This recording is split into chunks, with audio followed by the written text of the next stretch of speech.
there are still women within the WNBA who have so much to complain about. This season has proven that the WNBA was never ready for this level of spotlight and attention. Brennan has a long history in journalism, including covering the NFL when it was tough for women to enter locker rooms. However, it seems that many players in the league want to avoid accountability for their action. I think in my 11-year career, I've never experienced the racial comments from the Indiana Fever fan base. It's unacceptable, honestly. We've been professional throughout the whole entire thing, but I've never been called the things that I've been called on social media, and there's no place for it. For years, WNBA players have pushed for their sport to be recognized at the highest level, but now that it is, they seem unwilling to accept the same criticisms faced by other athletes.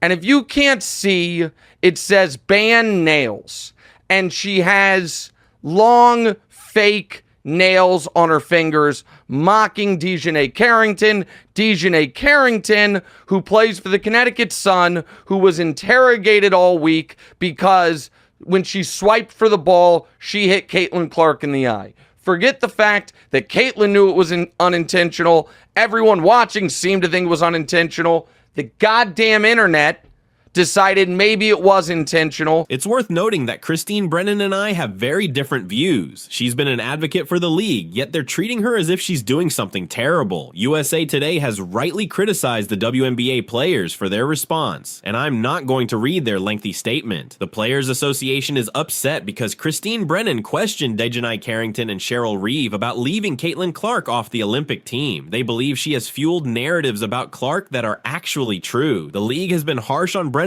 all year, and now they want to avoid any scrutiny. They don't want their players to face questions. You got this boatload of new fans because Caitlin Clark is box office, right?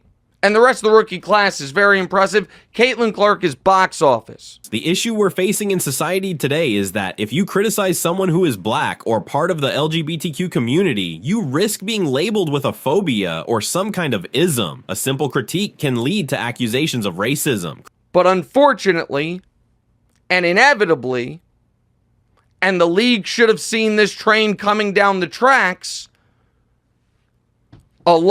on that bandwagon were folks that weren't fans of basketball, that weren't even actual fans of Caitlin Clark. Christine Brennan asked a valid question to Dijonai Carrington, and people went wild over it. They were fans of what they thought Caitlin could represent, which was the humbling of black women. Now, the WNBA Players Association wants USA Today to discipline her for questioning Carrington. Seriously? They're getting backlash for this, and rightly so. I have to give credit to the media for rallying around Brennan. WNBA Players Association Director Terry Jackson even urged USA Today to take action against her for simply doing her job. And while I have said I think it'd be better for everyone not to read their social media feeds, that's easier said than done. And Dijonai got a damn email from somebody saying, basically, hope you die. Terry Jackson criticized Christine Brennan, saying her questioning of Dijonai Carrington was a blatant attempt to bait a professional athlete into participating in a false narrative that fuels hate online. Yeah, it's definitely upsetting. I don't think nobody in our league should be facing any sort of racism, hurtful, disrespectful, hateful comments and threats. I can only imagine how much they dislike me for saying this. USA Today should explain why they assigned a reporter with apparent bias to cover the league. Those aren't fans, those are trolls, and it's a real disservice to the people in our league, the organization, the WNBA. But there are a lot of really good fans, whether they've been fans for 20 plus years or whether they're new fans in our league. I think continuing to uplift this league in a very positive light is the best thing that we can do. Seriously? Brennan has been a strong advocate for the WNBA. Plus, the WNBA media pressured the Los Angeles Times so much that no one has taken them seriously in years, but that still isn't enough for them. Because there are so many great players, there's so many great teams, there are so many positive storylines that can be written and celebrated, and for me, that's why I became a fan of this league. The WNBA Players Association seems more focused on shielding Dijonai Carrington from answering tough questions than on protecting Caitlin Clark from unfair treatment. These people were my idols. I grew up wanting to be like them. So I think continuing to uplift and, represent this league in a positive way is the best thing that we can do. It's clear that some black women in the league have a problem with Clark, but mentioning that can get you labeled as racist. It's okay to be a hater in sports. Like, hating in sports is a part of the game. Like, I like when our fans are so engaged and so passionate that they just don't like the other team. But being racist, sexist, and violent with your words, come on now, what are we doing? The narrative being pushed suggests that evil white fans are out to harass black players, which is simply not true. Cannot be a representation of what the WNBA would want in their league. This is our league. This was built, I feel like, as a women's basketball historian myself, I've been watching since I was 5. I was here before the league started. As a lot of the fans on social media feel the same. They seem indifferent to the fact that the NBA supports them to stay afloat. It's frustrating to see how they twist the story instead of addressing the real issues at hand. I think she's just, I've said this before, but she's so mature for being 22 years old and having the attention that she has. It's pretty incredible. And I think, outside of basketball, she's just a 22-year-old girl who goes and lives life and has fun and does everything normal. And the WNBA Players Association has been stirring up drama over Christine Brennan's recent questions to Dijonai Carrington. They claim she was trying to bait the athlete into a false narrative that fuels hate online. I think something that's so hard is it's so hard for her, I think, to go out and do normal things because the attention that she has. And fans are great, but they want to get their picture. They want to sign things. So a lot of her time is spent doing those things, which any normal person living can go out and do whatever they want and not be stopped.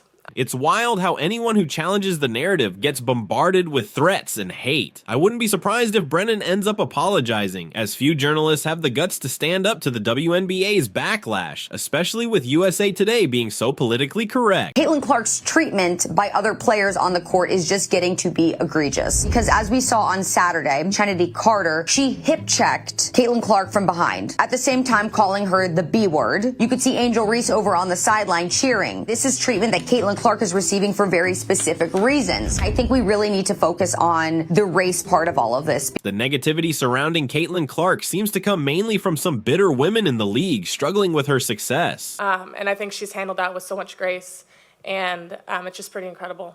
It's frustrating to see how they've created a storyline that paints fans cheering for Clark as villains. I do believe that if Caitlin Clark were this amazing and she were not white, nobody would have an issue with it. They probably would be propping her up, celebrating her greatness. Honestly, the whole situation feels like a farce, and it's disappointing that they can't just focus on basketball. And another question that I keep asking myself when reading the coverage on this is what would happen if the roles were reversed? What if this was a bunch of white players and there was another player who entered the league of Caitlin Clark's stature and she was black and she was getting this type of treatment? I mean, you can only imagine the outrage that would ensue. Christine Brennan asked a legitimate question, similar to what male athletes often face, yet the WNBA seems to have turned against her for it. They want media coverage like any major league, but don't want to deal with tough questions. But because Caitlin Clark is white, because it's the idea of this reverse racism that people want to turn a blind eye to, nothing's being done about it. Brianna Stewart and Sabrina Ionescu have criticized Brennan's line of questioning, which raises the question, do they want to be taken seriously as a league? I never thought I'd say this, but I give USA Today credit for standing by Brennan in this situation. There's a few that's coming through history.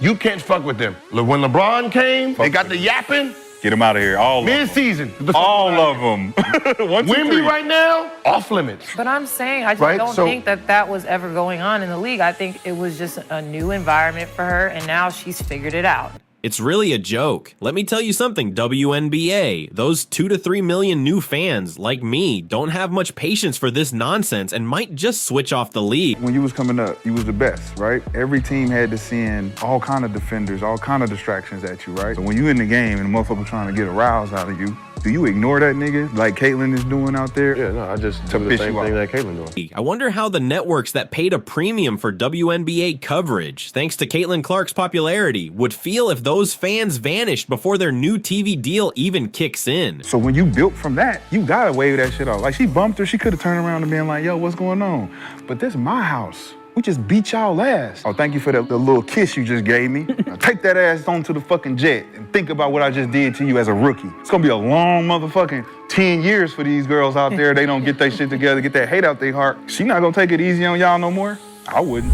Back when I was at the University of Maryland, I did a project in my ethics class on women's sports coverage and interviewed Christine Brennan, a pioneer in the field and a strong advocate for Title IX. Now it seems like they've turned against her. Revoking Christine Brennan's credentials is absurd. Fans are getting fed up with the WNBA's antics and might just decide to stop watching altogether. If that happens, those networks that invested heavily in the league because of Caitlin Clark won't be happy to see their viewership drop before the new TV deal even starts. During my time at the University of Maryland, I worked on a project about women's sports and interviewed Brennan, a true pioneer in the field. Now it seems like she's facing backlash simply for doing her job. It's truly ridiculous. Let me tell you something, WNBA, those 2 to 3 million new fans, including myself, won't put up with this nonsense for long. If you keep it up, they'll just turn off the TV again. I wonder how the networks that invested heavily in your league because of Caitlin Clark would feel about losing those viewers before their new deals even start. If you're a college player and you're a great college player like Caitlin was, And you thought this was going to be Paige, and instead it's Caitlin. the delusional fan base that follows her disrespected the WNBA players. Gino, just say you're a UConn guy. Caitlin Clark is turning heads as one of the most impressive rookies in WNBA history. The WNBA tried to capitalize on her popularity and crammed a lot of games in over a short amount of time, playing against the best teams in the WNBA. Her skills are remarkable, especially for someone so young and relatively new to the game. Caitlin Clark is a superstar. Not a female superstar. She is a superstar. She moves the needle. However, there's been a notable figure who hasn't fully acknowledged her talent, Gino Auriemma. Yeah, But she needs to be on a better. She needs to be on a better team, and she needs to be more experienced, and that will come. It's disappointing when respected voices in basketball, particularly those who are advocates for women's sports, fail to recognize emerging talent. You already have a pretty high level of basketball, and then you add in a superstar in Caitlin Clark to the league. Could be pretty dope. Gino Auriemma and Cheryl Swoops are examples of this oversight. Every time Caitlin gets fouled, we can't make it seem like she was assaulted. While I won't list everyone, it's clear that others have also missed the mark. That I made those comments because I'm a racist. Like, first of all, black people can't be racist. Recently, during an appearance on Dan Patrick's show, Auriemma made a comment while the Fever were having a tough time. But for these ridiculous fans who had her slotted as the next Diana, now they're out of their mind. And for these people that are waiting outside the bus for the Chicago Sky team, what the hell's wrong? What do we become, a third world soccer country? Ironically, that same night, Caitlin Clark scored 30 points against the Washington Mystics. He said, "This kid's on the wrong team. She's got the wrong skill set to handle the physicality in the league." They have two different types of games. This remark came right after she had her second 30-point game, and she has since added another to her tally. I think when your team wins and wins a lot, I think you draw a lot of attention to yourself. At the time of Auriemma's comments, she had already achieved 2 30-point games. And remember, she's still a rookie. This rookie class isn't even considered one of the strongest in recent years. You know, when people say, who's the best player? Well, who's the best team? I mean, that's as it happens in the pros, right? Who's the best player in the country? Who's the most valuable player in America? Well, let's go look at the best team and pick their best players. Yet he insists she's just not built for the physicality of this league. She's not quick enough to get away from the physicality. Auriemma seemed to be hoping for Paige Bueckers to shine, being a UConn fan, but it's Caitlin who is truly making waves. And had we kept winning, you know, I don't know that Paige would be any bigger or less talked about, and I don't know that she would have the kind of impact that Caitlin's had, because they have different personalities, different games. They approach the game differently, and it works for both of them. I don't know, but it would have been nice to find out. Back in 2020, everyone was buzzing about the ESPN recruiting class. The 2020 ESPN 100 was hailed as a standout group. Paige Bueckers was the talk of the town, while some might argue that Caitlin Clark was always the better player. We are in a red-blue, and if you're red, you can't agree with blue. And if you're blue, you can't agree with red. Whereas most things are in the middle. That's not entirely accurate. During their high school years, Caitlin wasn't seen as superior to Paige. In fact, Paige was considered one of the best guard recruits of all time. She had no flaws, was a true game changer, and was the top prospect in her class. Her talent was undeniable. As a freshman, she even earned the College Player of the Year title, outshining Ryan Howard. Paige was also racking up MVP awards with Team USA, competing against players 2 years her senior, including Ryan Howard, Jordan Horston, and Caitlin Clark. I think that'll be good for her. I find so much of the Caitlin Clark discussion is actually about the Caitlin Clark discussion and retroactively angry about why we weren't talking about the WNBA more then, but now we talk about it now. People get mad at that. So here's the thing. I think it is very clear what's happening. There's a little bit of rookie hazing. There's a little bit of jealousy. And like everything in America, there's a little bit of racial dynamics at play here. Caitlin Clark has impressive stats and could very well end up being the best of the bunch, especially with Lisa Bluter guiding her career. If you're a college player and you're a great college player like Caitlin was, the delusional fan base that follows her disrespected the WNBA players by saying she's going to go in that league and tear it apart. That said, I'm not downplaying Caitlin's potential for greatness. Lisa Bluter's influence is evident. In high school, Paige played with the same kind of freedom that Caitlin shows now. Even after her first injury, Paige adapted well to Gino Auriemma's system and was notably more efficient than Caitlin, even if she didn't have to shoulder as much responsibility. This recruiting class was exceptional, with all 5 top players likely to be top 5 draft picks. Diamond Johnson is already in the WNBA, while Haley Van Lith is expected to be drafted next year, though her exact position is uncertain. Tehina Paupau is also projected to be a first-round pick. It's hard to think of anyone else from this class who might go lower. There were actually odds on she's 3rd or 4th in betting odds on being MVP of the WNBA. These people are so disrespectful and so unknowledgeable and so stupid that it gives women's basketball a bad name. Overall, this class is historically significant. As for the UConn recruit who was the top pick, she hasn't quite met expectations. Unlike the standout class of 2016 that featured Sabrina Ionescu, Gino Auriemma continues to speak highly of Katie Lou Samuelson, yet I can't shake the feeling that her WNBA performance has been less than stellar. So the kid was set up for failure right from the beginning. So if you're a WNBA player, and believe me, I've coached the best, and I've pissed them off a lot, and they let me know about it. But they were tremendously disrespected. And none of them are going to say it. But human nature is, okay, this kid's coming into the league. And Diana said it best. This kid's in for a rude awakening. It's puzzling why the Indiana Fever chose to sign her. While I understand that a player's maternity leave shouldn't be a reason for a trade, offering her a max contract after a year off, especially when she averaged just 5 points per game with the Sparks, raises some eyebrows. She had a brief stint scoring 5 points per game, took time off for her baby, and then secured a max deal. To add to that, her sister Carly seems to be the more talented player. And she's not quick enough to get away from the physicality. So there's a lot of learning curve, like Diana said. And when she gets it, she has elite skills that are going to really help her. Auriemma's dedication to UConn is well documented. Nick Wright highlighted that Gino claimed, "I know about the best players in the league. I've coached them all." I think she's handling great. I think she talks a lot of and she gets a lot of back. So she deserves everything she gets because she gives it as good as she gets it. She's just not built for the physicality of this league. This could be part of the issue. And if you're a WNBA player, if you're any kind of player, you're going to say, I'm going to make a statement. Targeted by society, targeted by her looks, targeted by her reputation, targeted by the disrespect that they've shown to the WNBA. There's a huge target on this kid's back. I thought Cameron Brink said something really smart. She said, no, they're expecting this rookie class to be perfect. We've seen this trend with Team USA selections where he overlooked the actual MVP, Nneka Ogwumike, in favor of Breanna Stewart from college. And they all jumped over her, but they didn't read the whole thing that she said. But nobody's printing. You know, Diana Taurasi was right. This kid's on the wrong team. She's got the wrong skill set to handle the physicality of that league, and she's a rookie. He often opts for UConn players, which can be problematic. This rookie class isn't even one of the best rookie classes in the last 10 years. Nick Wright pointed out that Caitlin Clark, who didn't attend UConn, represents a new style of play that differs from what Gino has relied on in the past. Gino Auriemma was on with my pal Dan Patrick a couple months ago when the Fever were struggling. And this was the quote: "This kid's on the wrong team.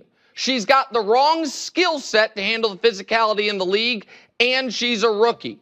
This rookie class isn't even one of the best classes in the last 10 years. She's just not built for the physicality of this league. She's not quick enough to get away from the physicality. End quote. Gino, just say you're a UConn guy. The game has evolved, and it's been 7 years since he last won a championship, with Dawn Staley now taking the lead.